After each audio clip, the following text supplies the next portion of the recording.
మంచిర్యాల జిల్లా దండేపల్లి మండలం లింగాపూర్ గ్రామానికి చెందిన బీజేపీ నేత అజ్మీరా హరినాయక్ ను అరెస్టు చేశారు పోలీసులు.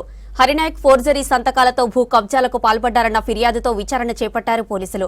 మేదరపేట గ్రామానికి చెందిన రామడుగు లక్ష్మణరావు 7 ఎకరాల వ్యవసాయ భూమిని అమ్మినట్లు ఫోర్జరీ సంతకాలతో తప్పుడు పత్రాలు సృష్టించాడు హరినాయక్.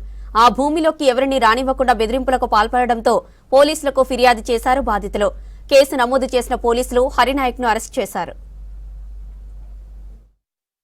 లక్ష్మణరావుకు ఉన్న 7 ఎకరాల 20 గుంటల భూమి సర్వే నంబరు 88 అల్లీపూర్ శివార్లో భూమి తన 4 కొడుకులు వాళ్ళు పహానీళ్లలో పట్టేదారులుగా రావడం జరుగుతూ ఉంది.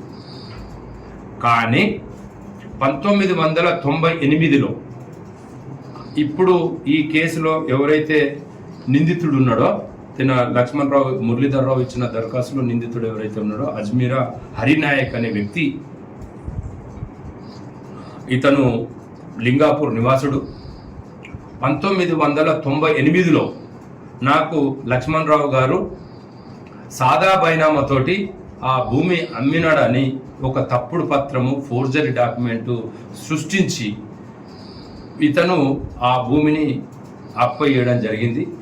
చీటింగ్ చేసి ఫోర్జరీ చేసి ఆ ఆస్తిని ఏదైతే భూమిని ఆక్యుపై చేసుకొని అలా అనుభవిస్తుండో అతని మీద చట్టరీత్యా కేసు రిజిస్టర్ చేసి అతన్ని ఇవాళ అరెస్ట్ చేసి కోర్టు ముందర హాజరుపరచడం.